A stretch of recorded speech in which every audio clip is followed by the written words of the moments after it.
Welcome to the students previous lecture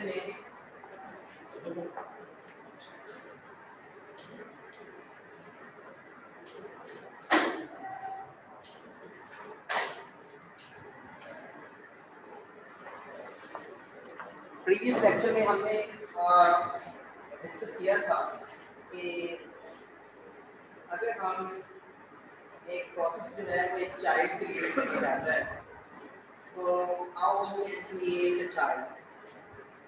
उससे पहले ये क्वेश्चन था कि why we need to create a child, एक चाइल्ड क्रिएट करने की जरूरत क्यों पड़ती है। इसका आंसर है आपके पास।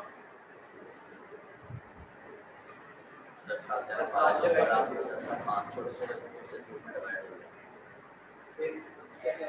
And from the right side को कैसे एट अ टाइम मल्टीपल वो टास्क कर सकता है। चाइल्ड मल्टीपल चाइल्ड टास्क कैसे परफॉर्म होंगे, मल्टीपल चाइल्ड है जिस तरह एक चाइल्ड में वैल्यू करने की जरूरत है, दूसरे को प्रोसेसर की जरूरत है, दोनों एट अ टाइम हो गया।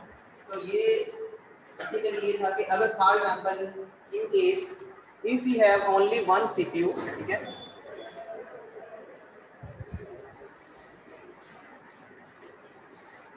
You have only one CPU, CPU 1, और आपके पास एक टास्क है, एक जॉब है, और जॉब में बेसिकली दो इंडिपेंडेंट टास्क हैं, टास्क 1 और टास्क 2।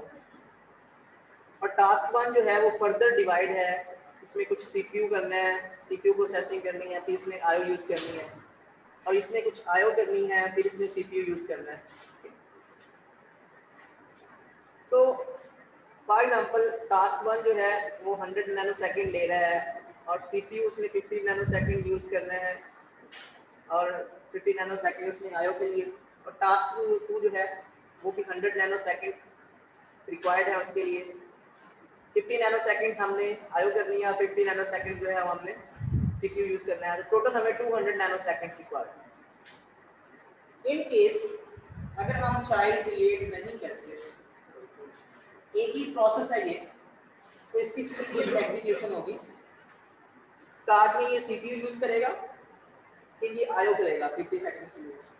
तो जब ये सीपीयू यूज कर रहा होगा, IO devices will be free, और जब ये आईओ कर रहा होगा सीपीयू विल बी फ्री।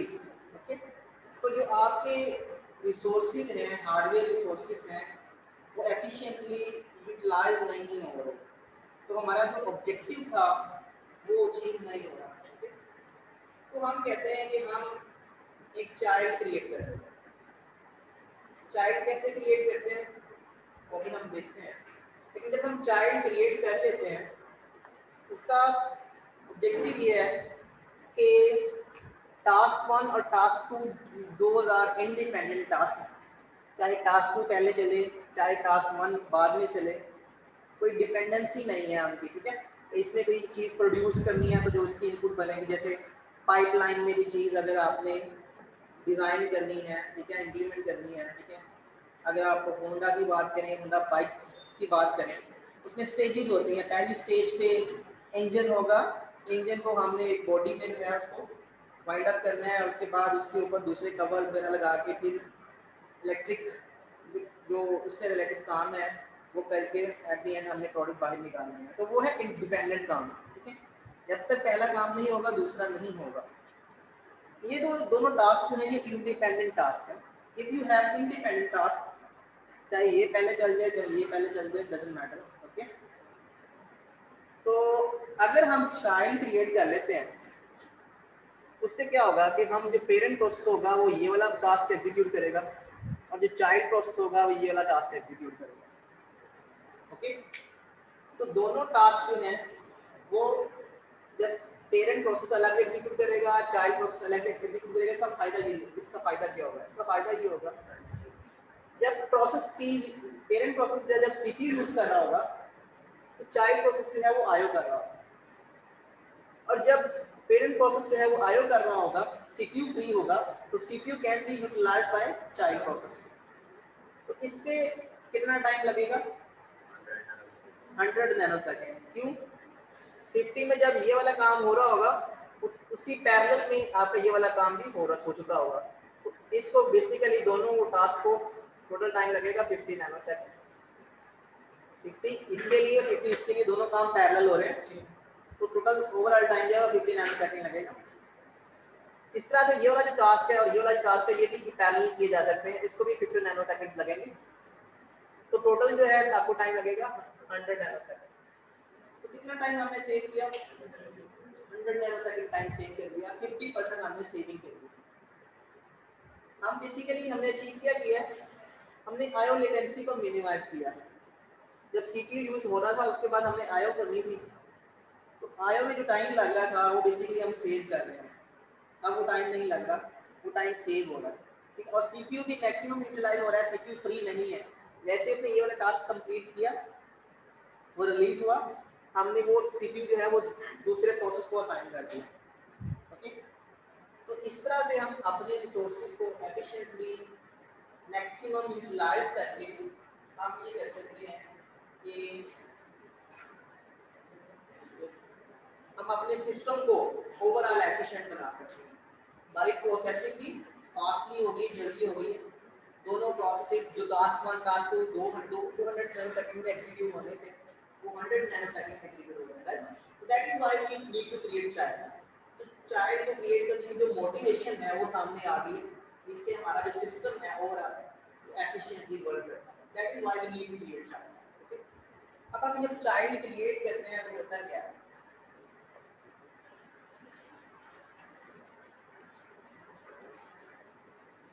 ये कोड है आपके सामने, ठीक है। इस कोड में जो स्लाइड्स में आपको नजर आ रहा है, एक मेन फंक्शन है, ठीक है।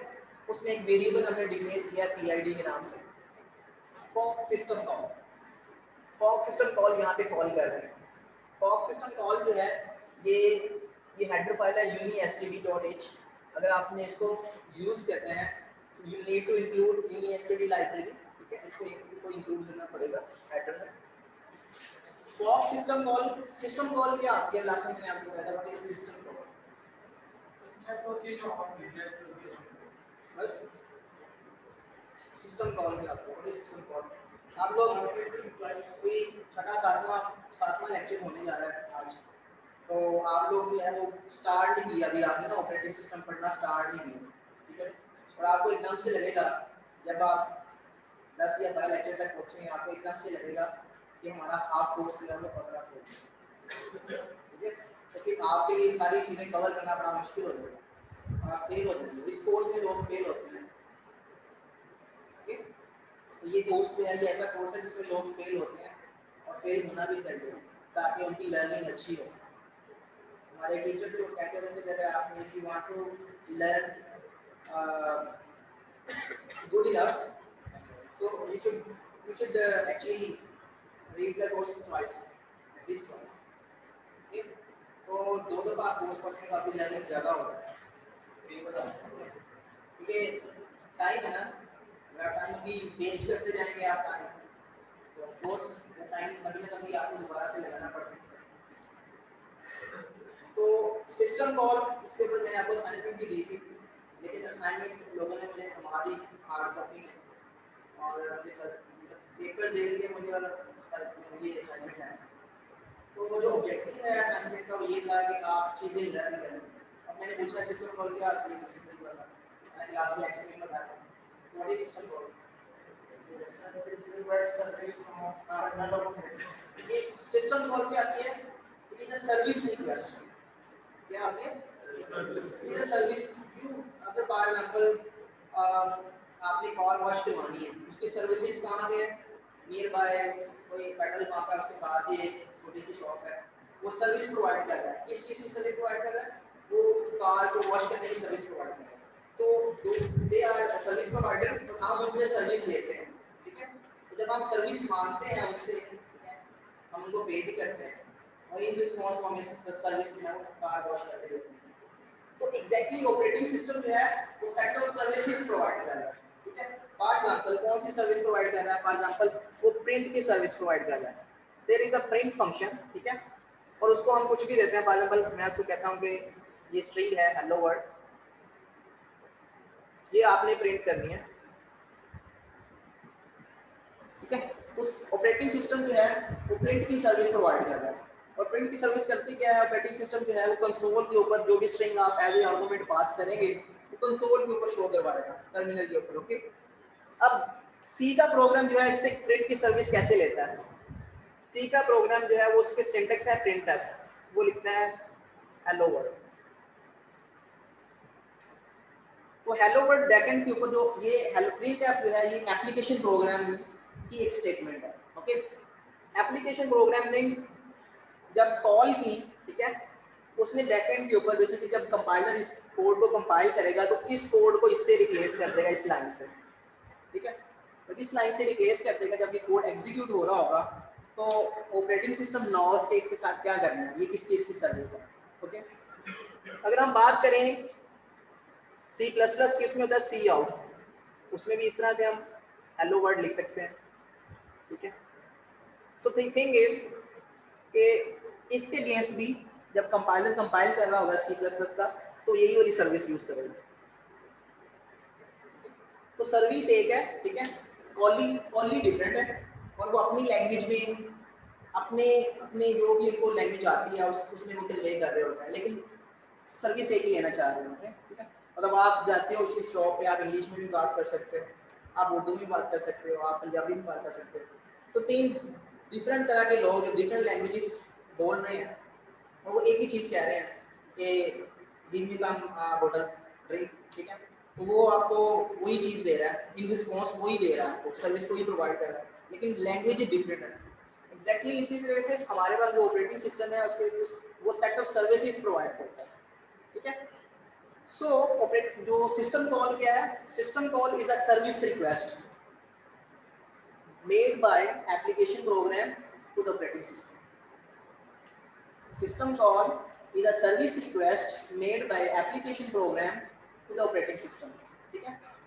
अब ये एप्लीकेशन प्रोग्राम है, ये एप्लीकेशन प्रोग्राम है, ये वाला, ये नहीं, हाँ ना, ये जो कोड लिखा हुआ है ये कोड आप खुद लिखते हो ना, एक यूजर एक प्रोग्राम लिखता है, एडिटर को ओपन करता है, एक एप्लीकेशन प्रोग्राम है वो कोड लिखता है, उस कोड में वो एक सिस्टम कॉल जो है वो यूज कर रहा है फॉक सिस्टम कॉल जो है ये करती है कि ये चाइल्ड क्रिएट करती है, ठीक है। अब जब चाइल्ड क्रिएट होता है तो होता क्या है, बैकएंड पे होता है, मेमोरी में क्या होता है, दिस इज योर मेमोरी।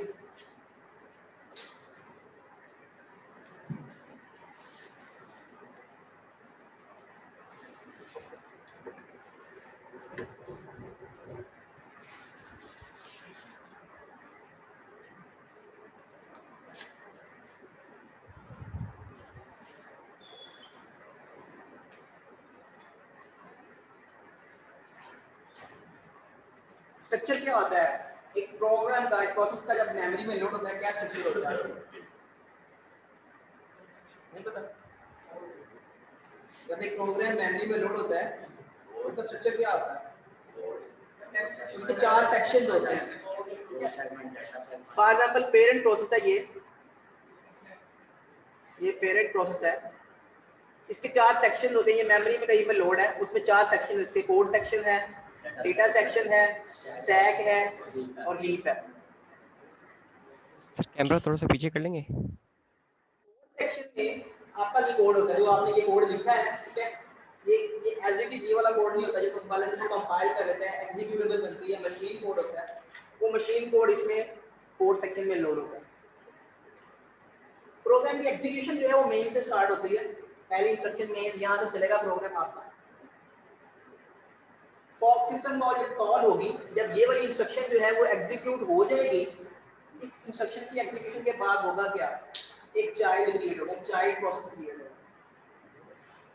उससे मेमोरी में क्या डिफरेंस आएगा, ठीक है, मेमोरी में क्या अपडेट्स होंगे।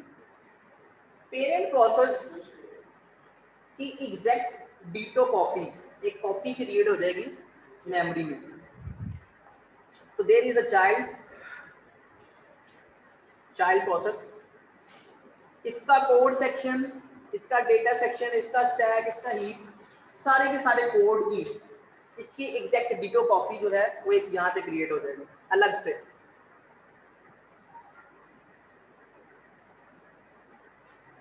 अब कितने कोड सेक्शन हो गए? दो टू कोड सेक्शन हो गए। पेरेंट का कोड सेक्शन अलग है, चाइल्ड का कोड सेक्शन अलग है। चाइल्ड के कोड के सेक्शन में क्या होगा? जो पेरेंट के कोड सेक्शन में होगा, ठीक है? लंच नहीं करके आए या ब्रेकफास्ट नहीं किया आज? और से लंच तकलीफ लगा है स्क्रीन जा रही है लेकिन वो सही नहीं है, वो बोले तो के बाद नहीं आ रही। अब मेरी तरफ से सारी चीजें रेडी है, ये टैब लगा हुआ है, स्क्रीन शेयर की हुई है, वीडियो ऑन है, स्क्रीन जा रही है लेकिन एग्जैक्ट डिजाइन के वो क्लियर नहीं आ रही है।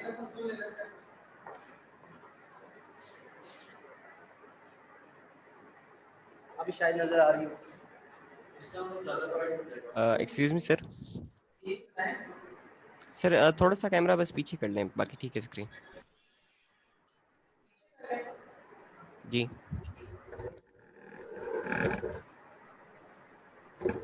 ऐसे ना उसका व्यू जो है वो फोकस खराब हो जाता है, इसको आप ऐसे छेड़ो ना।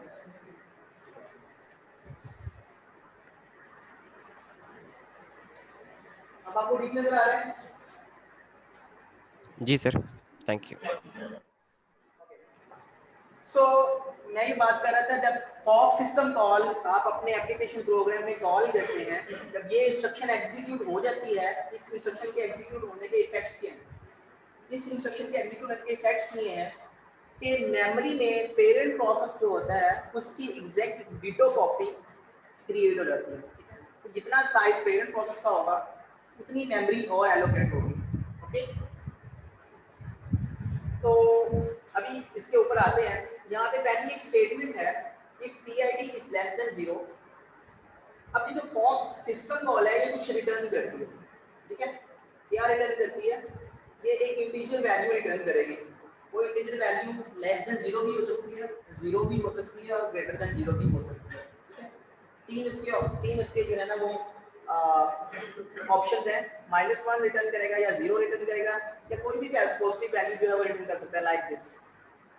ओके, तो इनमें से कोई वैल्यू जो है ये फॉग सिस्टम कॉल जो है वो रिटर्न करेगा। -1 कब रिटर्न होगा? -1 तब रिटर्न होगा जब फॉग सिस्टम कॉल फेल हो जाए।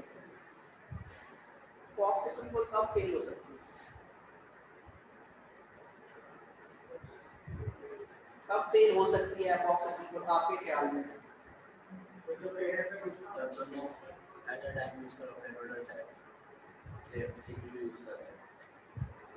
फॉग सिस्टम कॉल का पर्पस क्या है? चाइल्ड क्रिएट करना। चाइल्ड क्रिएट करने का मतलब क्या है? मेमोरी में कॉपी क्रिएट करना। फॉग सिस्टम कॉल का फेल होगा। सॉरी,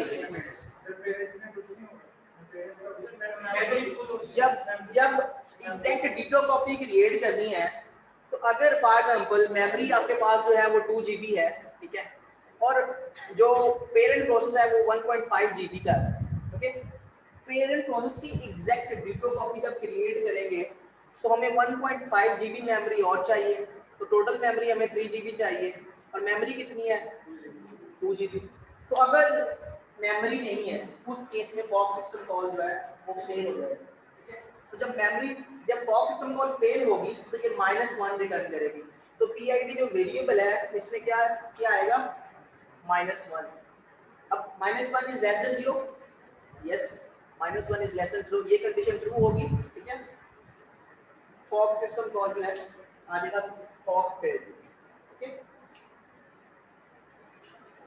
दोबारा से इधर आते हैं फॉग के ऊपर। फॉग सिस्टम कॉल जब कॉल होती है एग्जैक्ट डिटो कॉपी बनती है पेरेंट प्रोसेस की अलग से, चाइल्ड प्रोसेस की अलग से। कोड सेक्शन दोनों का सेम होता है, कोड सेक्शन दोनों का सेम होता है। फॉर एग्जांपल इन केस दोनों जो है फॉग सिस्टम कॉल जो है वो सक्सेसफुल हो जाती है, ठीक है, चाइल्ड सक्सेसफुली क्रिएट हो जाता है, मींस से डिटो कॉपी उसकी बन जाती है। अब चाइल्ड एक अलग प्रोसेस है, पेरेंट एक अलग प्रोसेस है। पेरेंट यहाँ से चलना शुरू हुआ, उसने ये वाली इंस्ट्रक्शन एग्जीक्यूट की, उसके बाद कौन सी इंस्ट्रक्शन एग्जीक्यूट करेगा?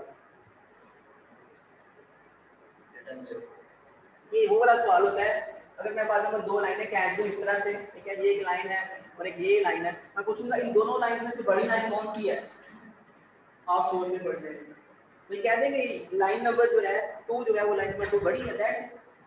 क्वेश्चन कहने के लिए है कि इस इंस्ट्रक्शन के बाद कौन सी इंस्ट्रक्शन चलेगी, नीचे वाली इमीडिएट नेक्स्ट इंस्ट्रक्शन, सोच में पड़ गया, ठीक है। तो पेरेंट प्रोसेस जो है वो नेक्स्ट इंस्ट्रक्शन एग्जीक्यूट करेगा, ठीक है, क्योंकि वो उसका कोड सेक्शन यहाँ से ऐसे यहाँ से एग्जीक्यूट कर रहा है, ये इंस्ट्रक्शन में कुछ हुआ उसने ये कॉपी क्रिएट कर दी, फिर मतलब ऑपरेटिंग सिस्टम से रिक्वेस्ट की, ऑपरेटिंग सिस्टम ने उसकी कॉपी क्रिएट कर दी, ओके।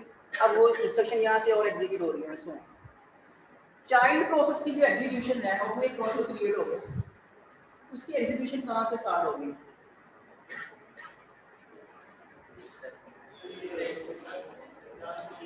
मेन से। 2 ऑप्शन देता हूँ आपको, मेन से या उसकी भी नेक्स्ट इंस्ट्रक्शन से स्टार्ट होगी, मेन से क्यों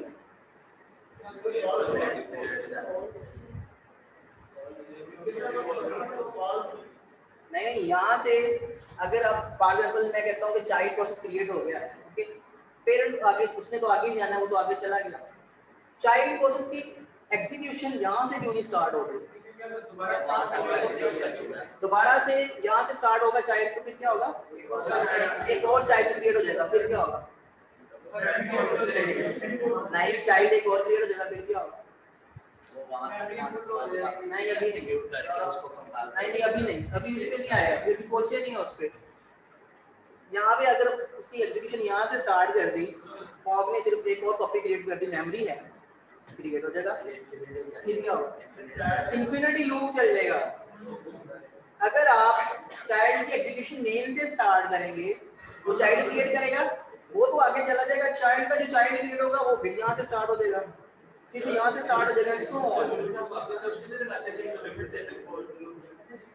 सो इसका मतलब ये है, इसका मतलब ये है कि हमारी जो एग्जीक्यूशन होगी दोनों की, पेरेंट की और चाइल्ड की, ऑल्दो कि चाइल्ड के पास भी यही कोड है, सारा का सारा यही कोड है वो यहाँ पे, और पेरेंट के पास भी यही कोड है, दोनों ने यही कोड एग्जीक्यूट करना है, कोड सेम है, क्योंकि डिटो कॉपी है, exact ditto copy, code same है, चाइल्ड ने भी ये एग्जीक्यूट करना है, पेरेंट ने भी ये एग्जीक्यूट करना है, ओके।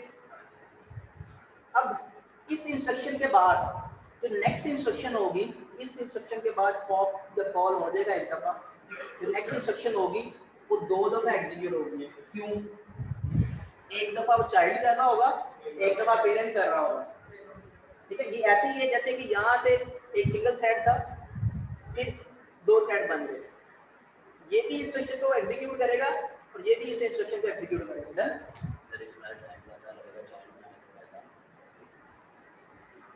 टाइम ज्यादा लगेगा, जिस तरह चाइल्ड भी कर रहा है, पेरेंट भी कर रहा है, दोनों से चीज ही कर रहे हैं, तो हमें चाइल्ड बनाने का क्या फायदा। अभी तो उसके ऊपर आते हैं ना, अभी तो उसके ऊपर अभी हमने ये मोटिवेशन देखी थी कि चाइल्ड हम क्रिएट करते क्यों, ठीक है।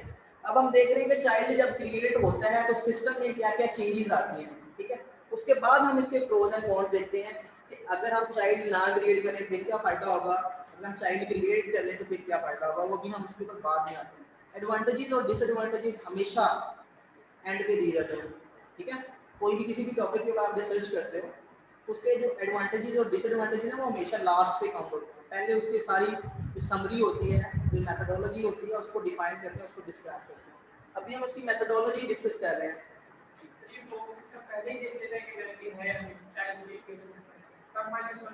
वो उसका पार्ट है ना, ये बेसिकली सिस्टम कॉल है।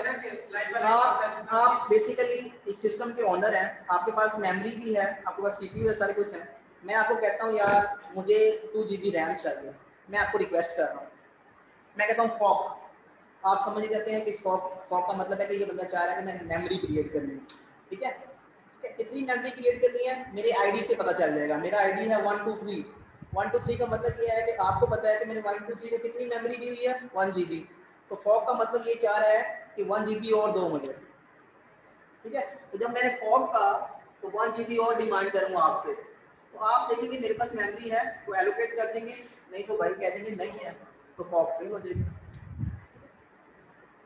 Suppose fork system call fail हो जाती है, याद रहे कि जब फॉक सिस्टम कॉल हो जाएगी, तो उसके बाद एक पेरेंट और एक चाइल्ड, दो क्रिएट हो जाएंगे। फॉक फेल कितनी दफा प्रिंट होगा?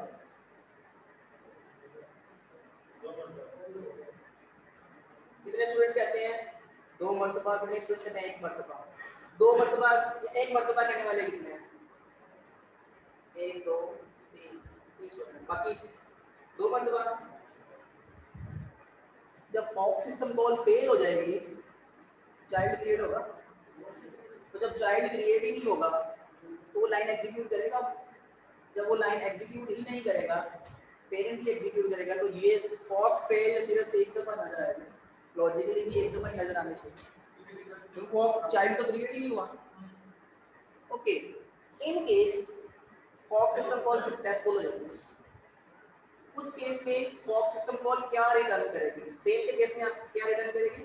-1। सक्सेस के केस में क्या रिटर्न करेगी? 1 या ग्रेटर देन 0। ठीक है, दो थ्रेड है ना, चाइल्ड अलग है, पेरेंट अलग है। पीआईडी क्या है? पीआईडी वेरिएबल है। ये चाइल्ड का वेरिएबल है, पेरेंट का वेरिएबल है,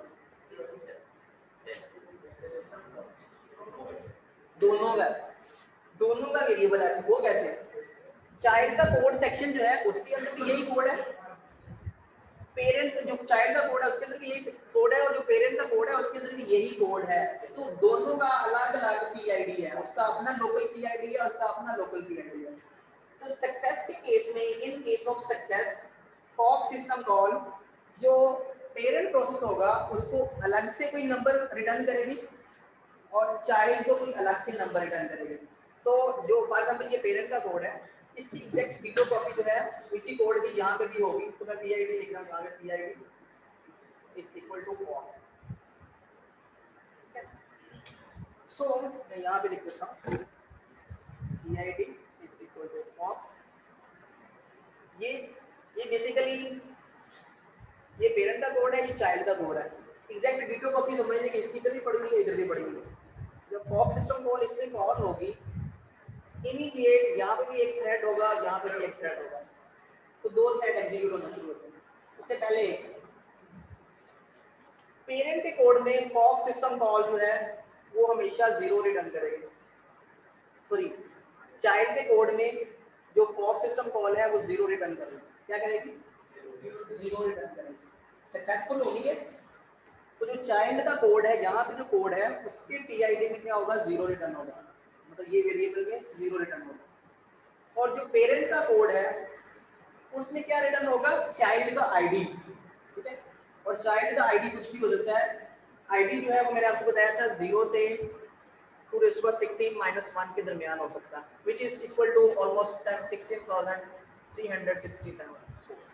तो 0 से इस नंबर के दरमियान कोई नंबर आईडी जो है वो चाइल्ड को असाइन होगा।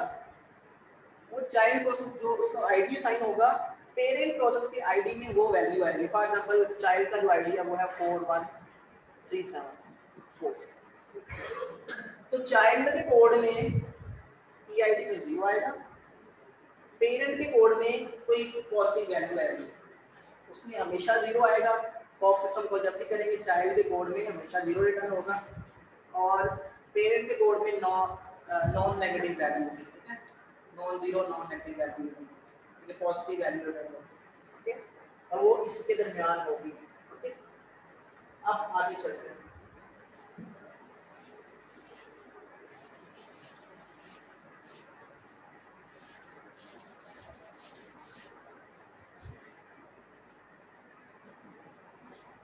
इस इंस्ट्रक्शन के बाद जो इमीडिएट नेक्स्ट इंस्ट्रक्शन होगी वो दो दफा एग्जीक्यूट होगी, उस वहां से पेरेंट की भी एग्जीक्यूशन स्टार्ट होगी और चाइल्ड की भी एग्जीक्यूशन स्टार्ट होगी। ठीक है, पेरेंट ने देखा कि क्या मेरा पीआईडी सक्सेस के केस में क्या उसका पीआईडी लेस देन 0 होगा? पेरेंट का नहीं होगा, क्योंकि पेरेंट के केस में वैल्यू जो है वो 4137 है। तो 4137 क्या लेस देन 0 है? नहीं है, तो ये वाला कोड नहीं चलेगा। पेरेंट इसको एग्जीक्यूट करेगा इसकी कंडीशन को, और वो जो कंडीशन है वो फॉल्स हो जाएगी। नेक्स्ट इंस्ट्रक्शन क्या चेक करेगा? एल्स इफ पीआईडी में क्या है? 14137 क्या ये 0 के इक्वल है, तो ये वाली भी स्टेटमेंट नहीं चलेगी, फिर वो यहाँ पे आ जाएगा, ये वाला कोड चलाएगा।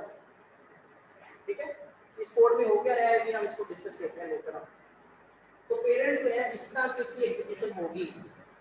अब बात करते हैं चाइल्ड की। चाइल्ड जो है वो भी इमीडिएट नेक्स्ट इंस्ट्रक्शन को एग्जीक्यूट करेगा। ठीक है, इमीडिएट नेक्स्ट इंस्ट्रक्शन को। उसके पीआईडी में क्या होगा, 0। चाइल्ड के कोड में पीआईडी में 0 रिटर्न होगा, उसका पीआईडी जो है उसमें वैल्यू 0 होगी। क्या 0 जो है वो लेस देन 0 है, नहीं, तो ये वाली स्टेटमेंट नहीं चलेगी, वो यहाँ पे स्विच करेगा। यहाँ पे वो देखेगा if PID is equal to 0, 0 is equal to 0, तो ये कंडीशन क्या हो जाएगी, ट्रू। तो वो कौन सा कोड चलाएगा, ये वाला। ओके, तो बेसिकली ये तो फेलियर के केस में था, दोनों ने इसको डिनाई कर दिया। चाइल्ड ने ये वाला पार्ट चलाया है और पेरेंट ने ये वाला। तो दैट मींस जो मैं टास्क की बात कर रहा था, if you have two different task, जो कि आप कहते हो चाइल्ड जो है ये वाला टास्क परफॉर्म करे और पेरेंट जो है ये वाला टास्क परफॉर्म करे, तो वो यहाँ पे आप लिख सकते हो। ठीक है, चाइल्ड अलग से कोड एग्जीक्यूट करे और पेरेंट अलग से कोड एग्जीक्यूट करे। ठीक है, सो अभी तक यहाँ अगर किसी को प्रॉब्लम हो, क्वेश्चन है।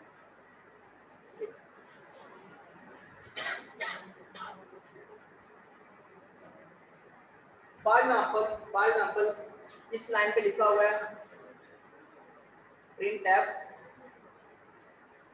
हेलो चाइल्ड, और यहाँ पे एस में लिखा हुआ है print F hello parent. Output क्या आएगी इसकी, इस कोड की आउटपुट क्या आएगी अगर इन केस अज्यूम करने के फॉर सिस्टम कॉल सक्सेसफुल। पहले हेलो चाइल्ड प्रिंट होगा या पहले हेलो पेरेंट, हेलो पेरेंट पहले प्रिंट होगा, हेलो चाइल्ड पहले प्रिंट होगा। तो कितने लोग समझते हैं कि हेलो पेरेंट पहले प्रिंट होगा और कितने लोग समझते हैं कि हेलो चाइल्ड पहले प्रिंट होने की क्या रीजन है?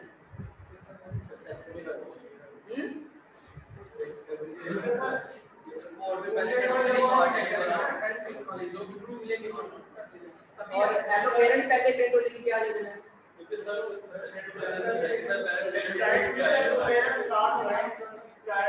हम डिस्कस कर रहे हैं टाइम शेयरिंग सिस्टम को। क्या डिस्कस कर रहे हैं? टाइम शेयरिंग सिस्टम को। टाइम शेयरिंग सिस्टम जो है उसका क्या मतलब है?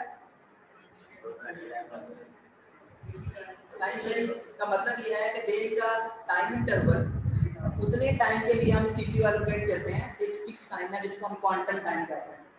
तो क्वांटम टाइम अगर फॉर एग्जांपल 10 नैनोसेकंड है, फॉर एग्जांपल क्वांटम टाइम आपका 10 नैनोसेकंड है, इतने टाइम के लिए आप किसी भी प्रोसेस को बारी देते हैं कि आप सीपीयू यूज कर रहे हैं। फॉक सिस्टम कॉल से हो सकता है इसके ऊपर बहुत सारी इंस्ट्रक्शन हो, आई डोंट नो। ठीक है, हो सकती है आप फॉक सिस्टम कॉल कहीं भी कॉल कर सकते हैं, आप बिल्कुल बोर्ड के एंड पे जाके कॉल कर सकते हैं।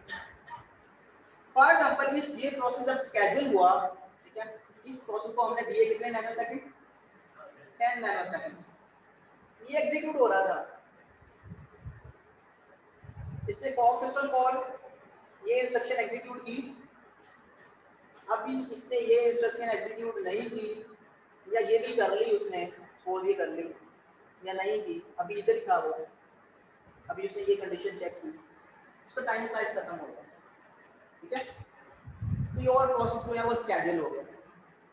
सिस्टम में एक नया प्रोसेस आ चुका है जो कि चाइल्ड प्रोसेस है। शॉर्ट टर्म स्केड्यूलर क्या करता है?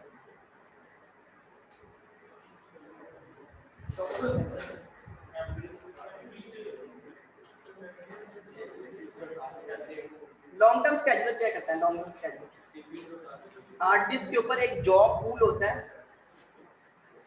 जॉब पूल इनिशियली आपकी जितने भी प्रोसेसेस होते हैं सिस्टम में वो हार्ड डिस्क के जॉब पूल में होते हैं। इनमें से कौन से प्रोसेसेस को मेमोरी में लोड करना है ये लॉन्ग टर्म स्केड्यूलर करता है। फॉर एग्जांपल मेमोरी में P1 लोड कर दिया, P2 लोड कर दिया, P4 लोड कर दिया, P5 लोड कर दिया। हो सकता है यहाँ पे 10 प्रोसेस हो, तो 10 में से अगर 4 प्रोसेस ने मेमोरी में लोड किए हैं, ये है long term scheduler. Long term scheduler ये इसकी उसकी जॉब है। अब जो प्रोसेस मेमोरी में लोड हो गए हैं, ये कैंडिडेट बन चुके हैं सीपीयू के लिए। अब किस प्रोसेस को सीपीयू एलोकेट करना है, ये जॉब होती है शॉर्ट टर्म स्केड्यूलर। तो मेमोरी में एक चाइल्ड प्रोसेस नया क्रिएट हो चुका है। फॉर एग्जांपल P1 में पेरेंट प्रोसेस था, इसने चाइल्ड क्रिएट किया, वो चाइल्ड है P2। ओके, पेरेंट प्रोसेस चल रहा था, उसका टाइम स्लाइस खत्म हो गया यहाँ पे। अब बारी इनमें से किसी की आ सकती है, P2 की, P4 की, P5 की, ठीक है, इनमें से किसी की बारी होगी, तो इसका टाइम स्लाइस अभी खत्म हुआ है, अब किसी और को बारी मिलनी, depending on scheduling algorithm. For example first come first serve है, पहले इसको बारी मिली, उसके बाद ये है, इसको बारी मिली, फिर दोबारा से इसको मिलेगी, एंड सो ऑन, उतने क्वांटम टाइम के लिए। अगर इसके बाद अगर ये वाला सिनेरियो है, इसकी टर्म यहाँ पे एंड हो जाती है, हो सकता है बारी चाइल्ड को पहले मिल जाए, चाइल्ड प्रोसेस को। जब चाइल्ड प्रोसेस को पहले बारी मिल जाएगी, तो चाइल्ड प्रोसेस अपने एग्जीक्यूशन स्टार्ट कर देगा और वो प्रिंट कर देगा हेलो चाइल्ड, और उसके बाद पेरेंट को बारी मिले तो वो फिर अपनी ये वाली जो है स्टेटमेंट प्रिंट करेगा हेलो। और इट डिपेंड्स कि पेरेंट प्रोसेस चलता रहे, उसकी टर्म खत्म नहीं हुई, वो पहले हेलो पेरेंट पहले प्रिंट कर दे, फिर चाइल्ड प्रोसेस कैजुअल हो और वो हेलो चाइल्ड प्रिंट कर दे। सो इनका ऑर्डर जो है वो मैटर नहीं करता। फॉर एग्जांपल अगर यही कोड आप कंपाइलर पे रन करें बार बार, तो आप देखेंगे कि कभी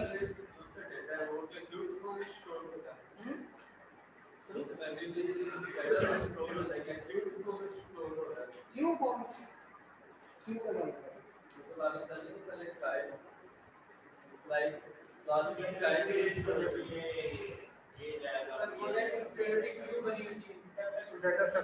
there is a data structure, वो आप रेडी क्यू का जिक्र नहीं आता है, रेडी क्यू नहीं पढ़ा।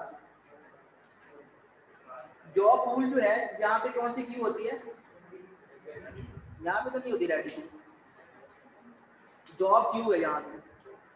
जॉब क्यू में बेसिकली एक डेटा स्ट्रक्चर है जिसमें सिर्फ नेम है कि फलां फलां फलां फलां प्रोसेस जो है they are willing to execute, और मेमोरी वो हार्ड डिस्क पे पड़े हुए हैं। एक्चुअल में जब वहाँ पे पड़े हुए हैं उसको हम जॉब पूल कहते हैं, ठीक है, ठीक है। एक्चुअल में आप बैठे हुए अपनी अपनी चेयर्स पे, इसको जॉब पूल कह रहे हैं, और मेरे पास एक लिस्ट है आप लोगों की, वो में सिर्फ नेम्स हैं कि ये लोग यहाँ पे बैठे हुए हैं, ठीक है, मैं ये क्लास में रेडी हूँ, तो वो है basically job queue. Job queue is a data structure जो कि मेंटेन कर रही है आपकी लिस्ट को, और जॉब पूल जो जहाँ पे आप एक्चुअली बैठे हुए हो, रिजाइड करो। एक्चुअली यहाँ पे n प्रोसेसेस हैं सिस्टम में, इनमें से कुछ प्रोसेसेस हैं उनको मेमोरी में लोड करना है, उनमें सारे के सारे प्रोसेस मेमोरी में लोड नहीं किए जा सकते, हो सकता है मेमोरी कम हो। अब अगर इनमें से कुछ प्रोसेस मेमोरी में लोड कर दिए हैं, इनमें से किस प्रोसेस को एक्चुअल में हमने सीपीयू एलोकेट करना है, तो वो बेसिकली डिपेंड करता है स्केड्यूलिंग एल्गोरिथम के ऊपर के। एक प्रोसेस जब उसका टाइम स्लाइस खत्म हो जाएगा, वो सीपीयू रिलीज कर देगा। जब जब सीपीयू रिलीज होगा तब तक शॉर्ट टर्म स्केड्यूलर इन्वोक होगा। क्यों? क्योंकि उसने उसका जो ड्यूटी है to keep busying CPU, to keep busying CPU, कैसे उसकी जॉब ही है। ओके, तो अगर प्रोसेस P1 उसकी जॉब जो है खत्म हो गई है, उसका टाइम स्लाइस खत्म हो गया, तो किसी और को जो है वो स्केड्यूल करेगा। अब डिपेंडिंग अपॉन स्केड्यूलिंग कौन सा प्रोसेस जो है उसको सीपीयू एलोकेट पहले देता है। कहने का मतलब ये है जो पहले अपनी इंस्ट्रक्शन एग्जीक्यूट कर जाएगा, जो प्रोसेस उसकी स्टेटमेंट पहले प्रिंट हो जाएगी, and we don't know about the order. आप इसको 10 दफा रन करें, आपको 9 दफा hello child, hello parent, hello child, hello parent नजर आएगा, एक दफा आपको ऐसे भी नजर आ जाएगा hello parent, hello child. It's totally depending on the order of execution, order of के हम किस ऑर्डर में इसको स्केड्यूल कर रहे हैं, शॉर्ट टर्म स्केड्यूलर किस प्रोसेस को पहले स्केड्यूल करता है, सो ऑन सो।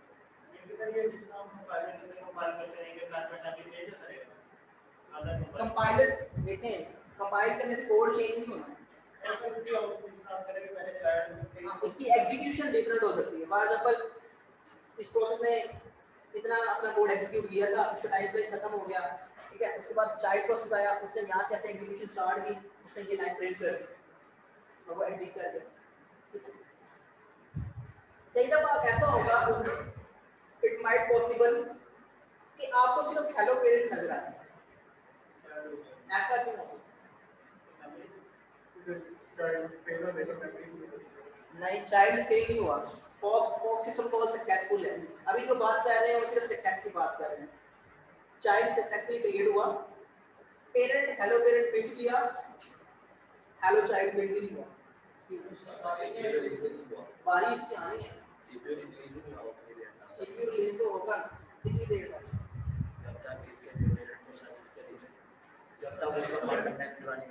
अब ये ऐसी चीज है, ये है प्रोसेस टर्मिनेशन। प्रोसेस क्रिएशन आपने देख ली, अब प्रोसेस टर्मिनेशन जो है उसकी कुछ डिपेंडेंसीज हैं। फॉर एग्जांपल अगर पेरेंट प्रोसेस है तो क्या सिस्टम अलाउ करेगा, अगर पेरेंट प्रोसेस जो है टर्मिनेट हो जाता है बिफोर चाइल्ड एग्जीक्यूशन, अभी चाइल्ड ने एग्जीक्यूट होना तो उसकी बारी नहीं आई, पेरेंट ने सिर्फ ये काम करना था, हेलो पेरेंट उसने करके वो टर्मिनेट हो गया।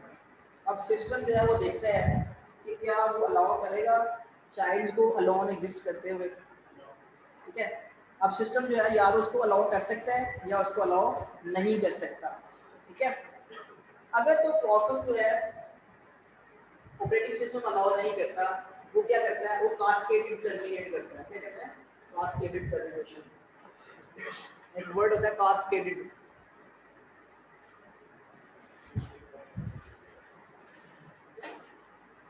कास्केडेड टर्मिनेशन का मतलब ये है कि अगर एक प्रोसेस ने एक चाइल्ड क्रिएट किया है C1 और C चाइल्ड भी अपना एक चाइल्ड क्रिएट कर सकता है और उसका चाइल्ड भी आगे चाइल्ड क्रिएट कर सकता है, कोई बाउंड नहीं है।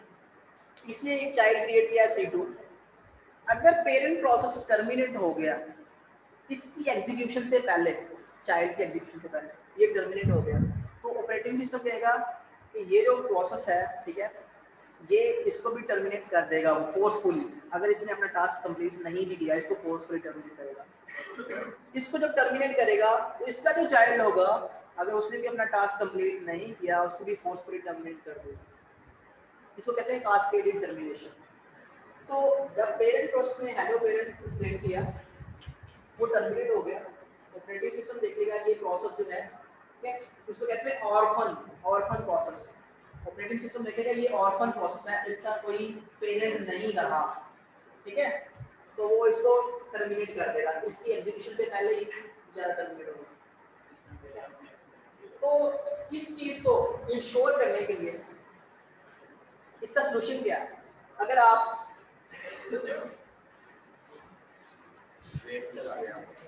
चाह रहे हो कि जो पेरेंट प्रोसेस है वो चाइल्ड की एग्जीक्यूशन का वेट करे, तो उसको क्या करना चाहिए? पेरेंट प्रोसेस को, पेरेंट प्रोसेस क्या करेगा? वेट करेगा किसका? अपने चाइल्ड प्रोसेस का। There is a wait system call. अगर आप चाहते हो कि प्रिंटिंग ये भी प्रिंट करे ये भी प्रिंट करे, मींस पेरेंट प्रोसेस भी अपना काम एग्जीक्यूट करे और ये भी अपना काम एग्जीक्यूट करे। ऑफ कोर्स अगर पेरेंट ने अपना चाइल्ड क्रिएट किया है तो अगर वो खुद टर्मिनेट हो जाएगा और उसका चाइल्ड भी टर्मिनेट हो जाएगा और हो सकता है उसने काम एग्जीक्यूट किया हो या ना किया हो, तो फायदा चाइल्ड क्रिएट करने। जब उसने ओनरशिप ही नहीं लेनी है अपने चाइल्ड की, चाइल्ड ने जो काम किया है उससे पूछ लो कि भाई काम हो गया है, अगर काम हो गया तो ठीक है, मैं भी टर्मिनेट हो रहा हूँ, आप भी टर्मिनेट हो गए। तो पेरेंट को क्या करना पड़ेगा? पेरेंट जो है उसको एक सिस्टम कॉल है वेट सिस्टम कॉल, वेट, ठीक है, इसमें नल पैरामीटर पास करेंगे।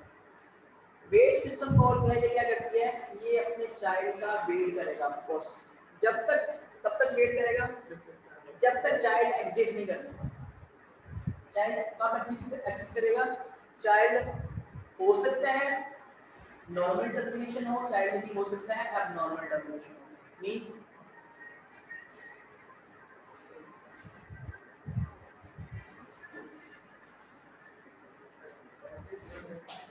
Okay. So it might possible कि जो जो जो चाइल्ड है, जो पेरेंट है, सॉरी जो चाइल्ड है वो नॉर्मल टर्मिनेट हो या एबनॉर्मल टर्मिनेट हो। अगर तो वो नॉर्मल टर्मिनेट होता है, ठीक है, उस केस में भी उसका वेट करेगा, चाहे वो एबनॉर्मल टर्मिनेट होता है उस केस में भी यहाँ तक उसका वेट करेगा। जब तक टर्मिनेट नहीं होता पेरेंट प्रोसेस एग्जिट नहीं करेगा।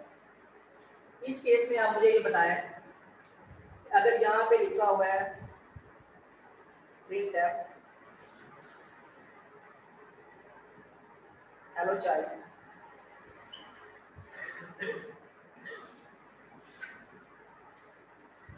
तो आप ये बताइए यहाँ पे लिखा हुआ है चाइल्ड कंप्लीट, तो प्रिंटिंग कैसे होगी? पहले हेलो चाइल्ड प्रिंट होगा या पहले चाइल्ड कंप्लीट प्रिंट होगा, या नो मतलब आइडिया नहीं है कि कौन से पहले प्रिंट होगा?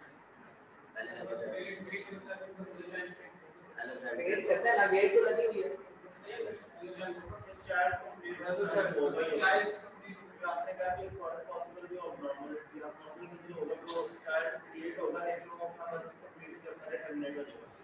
तो इसका मतलब ये वो टर्मिनेट उसने प्रोसेस कंप्लीट किया है, लेकिन इसका तो ऐसी चीज है जो उसने प्रोसेस एग्जीक्यूट तो कर दिया या उसको कोड इन केस अगर वो सक्सेसफुली अपना टर्मिनेट होता है अपना काम, उसका काम तो सिर्फ हेलो चाइल्ड प्रिंट करना और टर्मिनेट होना, उसने हेलो चाइल्ड, इस केस में पेरेंट प्रोसेस अगर पहले स्केड्यूल हो भी जाएगा वो आगे नहीं जा पाएगा जब तक चाइल्ड अपना टास्क कंप्लीट नहीं कर देता।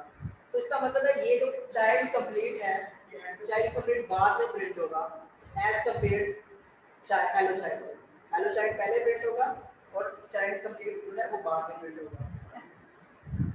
तो आपको समझ आ गई कि वेट सिस्टम कॉल क्या करती है, फॉग सिस्टम कॉल क्या करती है, आपको समझ आ गई। इस केस में ये कोड जो है ये दोनों के लिए कॉमन था। टास्क 1 जो है वो आप चाइल्ड को दे रहे हैं, टास्क 2 पेरेंट को कर रहे हैं, ठीक है। और हो सकता है पेरेंट्स खुद कुछ भी ना करें तो कहे कि आप टास्क कंप्लीट करें, वो दो चाइल्ड क्रिएट कर लें, एक को टास्क 1 दे दे, एक को टास्क 2 दे दे, ठीक है। तो उससे क्या होगा, उससे हमारे जो रिसोर्सेज हैं वो तो एफिशिएंटली यूटिलाइज हो रहे होंगे, ठीक है, लेकिन मेमोरी जो सीपीयू और हम आईओ रिसोर्सेज की बात करें तो वो तो एफिशिएंटली यूटिलाइज हो रहे होंगे, लेकिन मेमोरी हम एफिशिएंटली यूटिलाइज नहीं कर पा रहे। क्यों? क्योंकि हम एनी प्रोसेसेस जो है क्रिएट किए जा रहे हैं और उससे क्या होगा, मेमोरी के ऊपर ज़्यादा बर्डन आएगा। मेमोरी ऑब्वियसली हम जब प्रोसेस क्रिएट करते हैं मेमोरी कंज्यूम कर रहे हैं। ओके, इन केस अगर हम चाइल्ड से, ये तो सेम कोड है ना, सेम कोड शेयरिंग है between child and parent. In case हम चाह रहे हैं कि चाइल्ड प्रोसेस कोई डिफरेंट काम करे, ठीक है।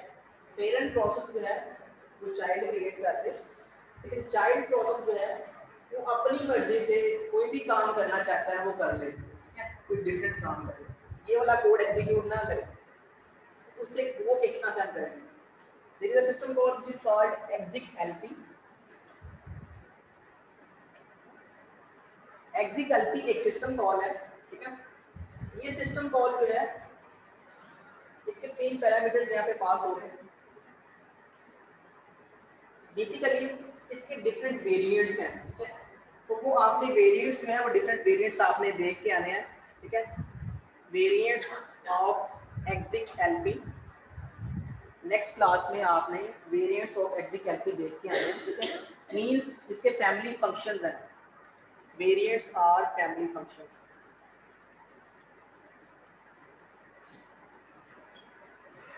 Variants are family functions of execlp, ठीक है। उनमें डिफरेंट जो है इसकी बेसिकली डिफरेंट वर्जन्स हैं, डिफरेंट फैमिली फंक्शंस हैं। execlp है, execlpe है या execlpv है, इस तरह के इसके डिफरेंट वेरिएंट्स हैं। तो आपने वो सारे के सारे फंक्शंस जो हैं वो देख के आने हैं, उनमें डिफरेंट होगा पैरामीटर लिस्ट में, ठीक है। तो आपने वो पैरामीटर लिस्ट जो है उसको आपने देखना है कि इसका क्या मतलब है। फॉर एग्जांपल यहाँ पे बेसिकली एक बाइनरी है, ठीक है, बाइनरी फाइल है ls की आपने लैब स्टार्ट कर दिया आपको अभी तक लैब नहीं मिला आपको प्लस ये काम करता है एक्टिव भी सारा कुछ लिस्ट करता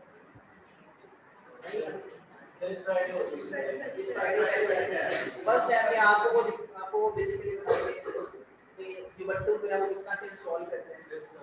अगर आप सिस्टम के ऊपर अगर आपने विंडोज इंस्टॉल की है, ये विंडोज को Ubuntu से रिप्लेस करना चाहते हैं वो भी कर सकते हैं।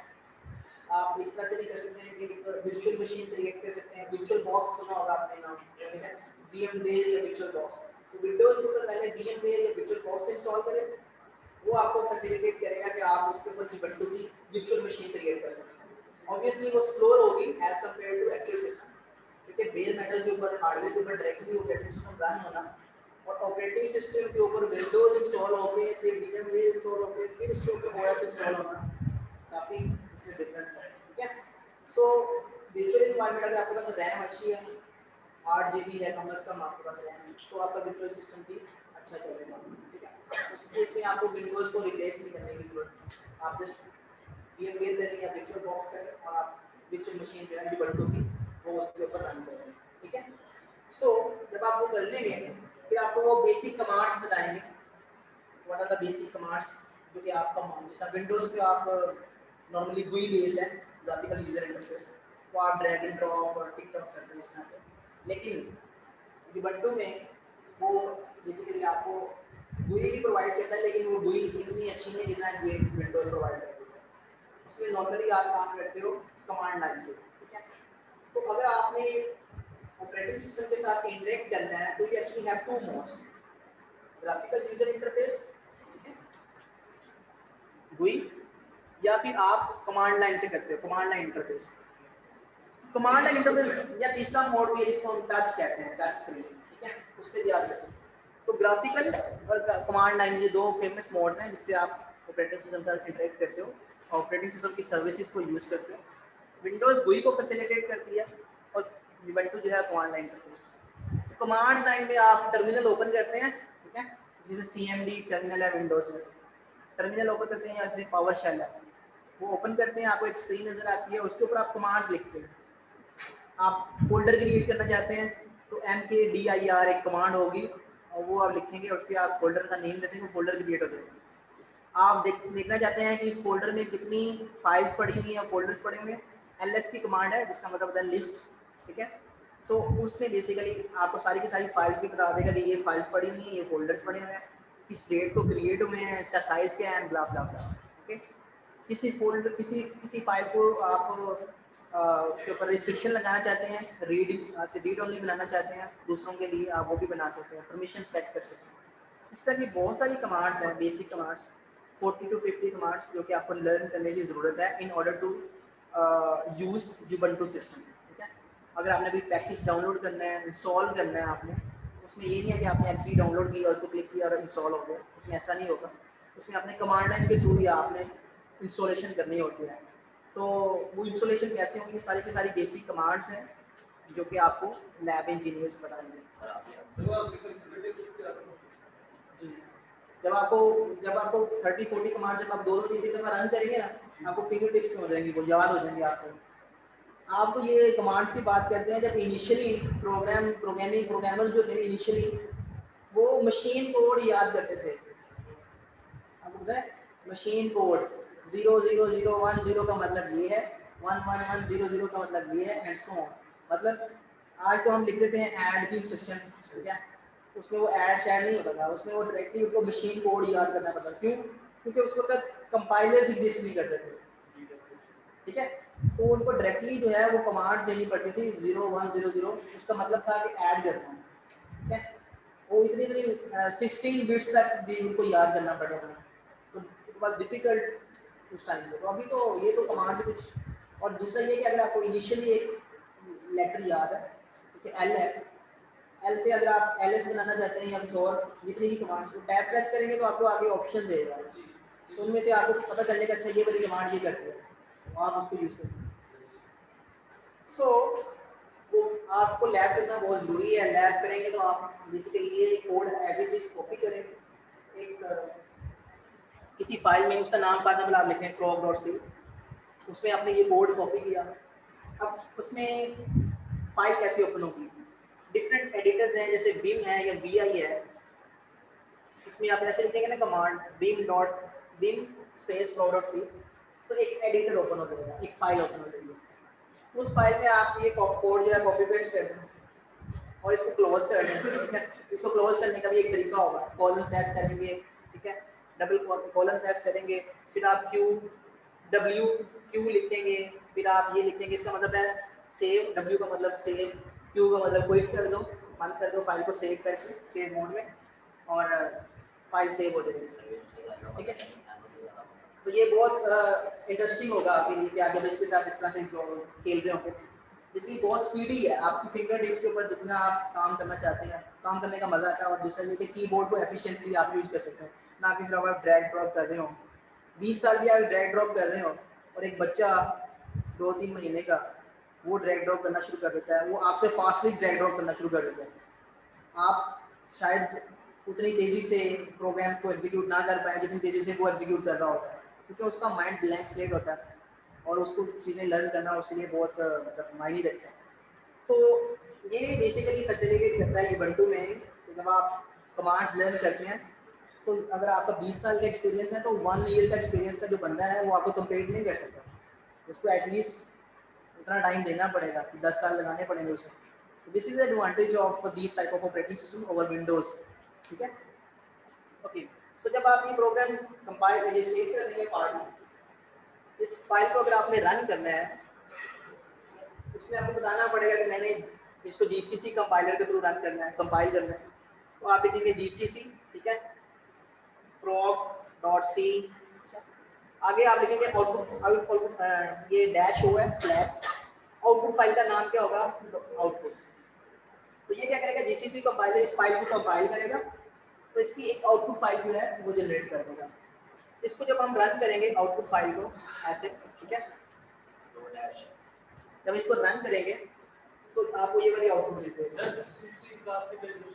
जीसीसी से कंपाइलर, सी कंपाइलर, ये सी कोड है ना, तो उसके लिए जीसीसी कंपाइलर होता है, GNU compiler.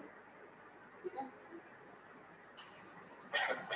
Ji stands for GNU और C stands for C language, और जो नेक्स्ट सी है उसका मतलब compiler, GNU C compiler, C language compiler.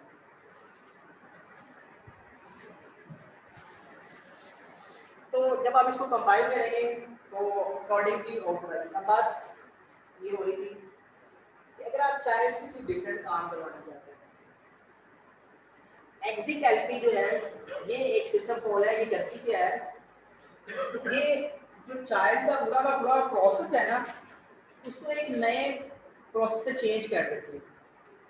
वो प्रोसेस कौन सा है, फॉर एग्जांपल बाइनरी है एक ls एक प्रोग्राम है, चाइल्ड का जितना भी कोड होगा वो सारा का सारा इस कोड से चेंज हो जाएगा, रिप्लेस हो जाएगा। तो होगा क्या, होगा ये कि ls कमांड जो करती है वो आउटपुट जो है ये चाइल्ड प्रोसेस जो है वो क्रिएट कर देती है। ls कमांड क्या करती है, ls कमांड ये करती है कि करंट डायरेक्टरी में, करंट फोल्डर में जितने भी आपकी फाइल्स होंगी या फोल्डर होंगे उनको लिस्ट कर देती है, बता देते हैं कि ये फोल्डर में ये फाइल्स हैं। तो ये बेसिकली चाइल्ड प्रोसेस को हमने टास्क ये दिया था कि आप सिर्फ ये बता दो कि जिस फोल्डर में आपको हम एग्जीक्यूट कर रहे हैं इस फोल्डर में जितनी भी फाइल्स हैं वो लिस्ट डाउन कर दें। ये कोई टास्क है सिंपल। तो अगर आप चाइल्ड प्रोसेस को किसी नए कोड से रिप्लेस करना चाहते हैं then you will have to use execlp।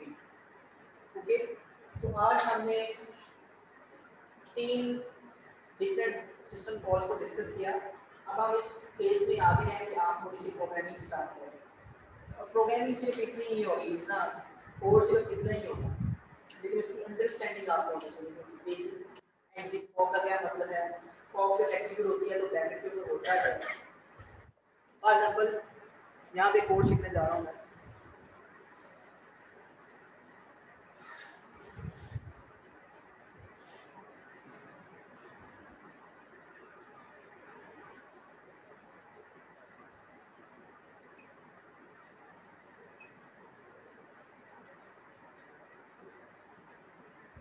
ये कोड है,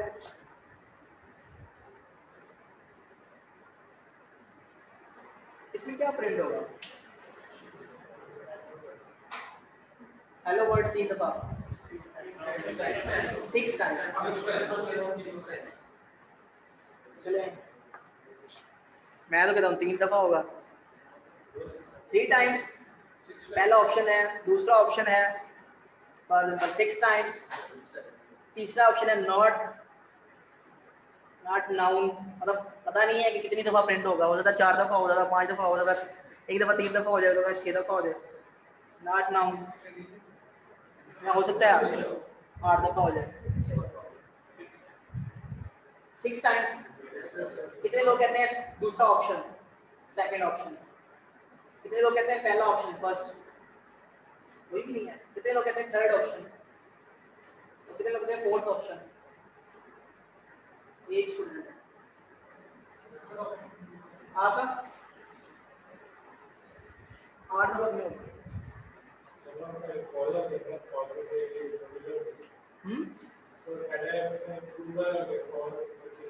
तुमने मुझे बताना है कि मेरा एक्स्ट्रा नंबर दूंगा है, ठीक है? सिर्फ तुम ही सही कह रहे हो, बाकी सबको समझ नहीं आता। फॉग सिस्टम जब कॉल होती है तो पेरेंट और चाइल्ड दो प्रोसेस बन जाते हैं। पहले एक प्रोसेस था, अब दो प्रोसेस बन गए। दोनों प्रोसेस जो है, ये इंस्ट्रक्शन नंबर 1 है, ये इंस्ट्रक्शन नंबर 2 है, ये इंस्ट्रक्शन नंबर 3 है। दोनों प्रोसेस अपनी एग्जीक्यूशन कहाँ से स्टार्ट करेंगे? कौन सी स्टेटमेंट से स्टार्ट करेंगे? Immediate next, second one. दोनों प्रोसेस कौन सी लाइन एग्जीक्यूट करेंगे? सेकंड वाली। पेरेंट प्रोसेस आया, उसने इस पे बेसिकली चाइल्ड क्रिएट कर दिया। ये पेरेंट प्रोसेस था, उसने चाइल्ड क्रिएट कर दिया। पेरेंट भी ये वाली इंस्ट्रक्शन एग्जीक्यूट करेगा, फॉक करेगा, और चाइल्ड भी ये वाली इंस्ट्रक्शन एग्जीक्यूट करेगा, फॉक करेगा। होगा क्या? इस फॉक के ऑन होने के बाद क्या होगा? पेरेंट फिर एक चाइल्ड क्रिएट कर देगा, चाइल्ड 2, ये चाइल्ड 1। पेरेंट और चाइल्ड 2 कौन सी इंस्ट्रक्शन एग्जीक्यूट करेंगे? Immediate next instruction, which is third one. Parent process भी चाइल्ड क्रिएट करेगा, ठीक है, और चाइल्ड प्रोसेस भी चाइल्ड क्रिएट करेगा। ओके, तो बेसिकली वो क्या है, वो ये रहा है, बाइनरी ग्राफ बन रहा है। पहले पेरेंट प्रोसेस था, पहले फॉक होने के बाद पेरेंट प्रोसेस और चाइल्ड प्रोसेस, फिर दूसरी फॉक होने के बाद इसने भी चाइल्ड प्रोसेस क्रिएट कर दिया, इसने भी चाइल्ड प्रोसेस क्रिएट कर दिया, इसने C2 क्रिएट कर दिया, ये C1 है, और C3 इसने क्रिएट कर दिया। अभी सेकंड वाली फॉक एग्जीक्यूट होगी। अब जब थर्ड फॉक एग्जीक्यूट होगी, इन चारों के चारों प्रोसेस ने थर्ड इंस्ट्रक्शन एग्जीक्यूट करनी है। ये भी चाइल्ड एग्जीक्यूट कर देगा, P1, ये चाइल्ड क्रिएट करेगा, C4, C2 जो है वो भी चाइल्ड क्रिएट करेगा, C5, C1 जो है ये भी चाइल्ड क्रिएट करेगा, C6, और C3 जो है ये भी चाइल्ड क्रिएट करेगा, C7। ओके, सो इस तरह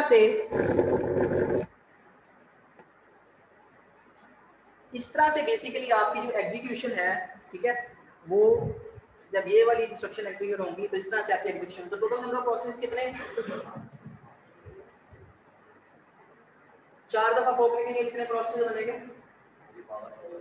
16। हर दफा 2 से मल्टीप्लाई करना पड़ेगा, ठीक है?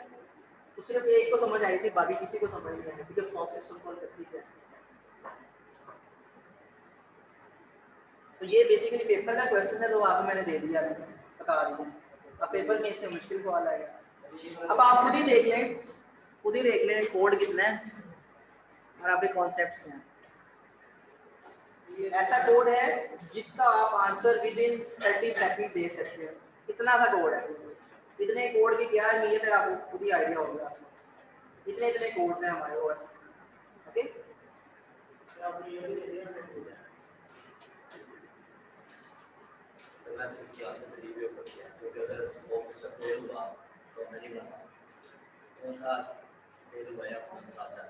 वो अज्यूम, अगर आपको नहीं गिवन, आपने ये अज्यूम करना है कि फॉक सिस्टम कॉल फेल नहीं हुई, ठीक है?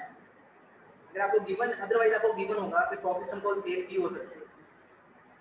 बाय डिफॉल्ट फेल नहीं होगी, by default successful. Okay, so friends, इंशाल्लाह नेक्स्ट क्लास में हमने देखा कि हम चाइल्ड्स क्रिएट क्यों करते हैं, उसके एडवांटेजेस और डिसएडवांटेजेस देखे। फिर हमने देखा कि चाइल्ड क्रिएट करते कैसे हैं और उसकी मैनेजमेंट हैंडलिंग कैसे होती है, वो हमने देखा।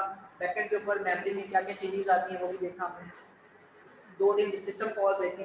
नेक्स्ट टाइम हम देखेंगे कि अगर इन प्रोसेस ने आपस में कम्युनिकेट करना है ड्यूरिंग देयर एग्जीक्यूशन, अभी टास्क कंप्लीट नहीं हुआ, वो कुछ उससे मांगना चाहता है, वो कुछ चीज़ शेयर करना चाहता है, पेरेंट्स से कोई इनपुट लेना चाहता है कि मेरे पास 2 ऑप्शन है, मैं कौन सा ऑप्शन चूज करूँ, ऑप्शन 1 या ऑप्शन 2। इसको कहते हैं inter process communication, IPC lab में inter process communication. Inter process communication हम नेक्स्ट टाइम देखेंगे कि 2 प्रोसेस आपस में कम्युनिकेट कैसे करते हैं।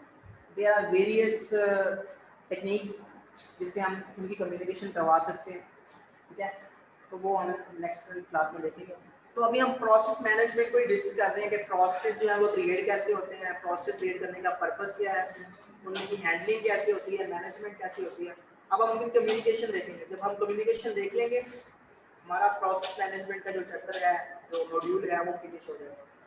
और फिर हम इसमें इश्यूज देखेंगे कि फिर हम देखेंगे जब प्रोसेस जो है कम्युनिकेट करते हैं हम शेयर्ड मेमोरी यूज करते हैं, और जब शेयर्ड रिसोर्सेज यूज कर रहे हो ना 2 बंदे, तो हमेशा मसला आता है। आपने खाना खाया किसी के साथ सेम थाली में, सेम बाउल में खाना खाया आपने, क्या मसला आता है उसमें? बोटियों का मसला आता है। एक तो वो होता है रिसोर्सेज की जंग, ज्यादा चावल खाने, वो रिसोर्सेज की जंग होती है कि मैं पहले ज्यादा खा लूं। लेकिन एक प्रॉब्लम आता है जो आपने ऑब्जर्व नहीं किया, जब दूसरा बंदा बाइट ले रहा होगा उस टाइम पे आप बाइट नहीं ले सकते, दिस इज द प्रॉब्लम, ठीक है।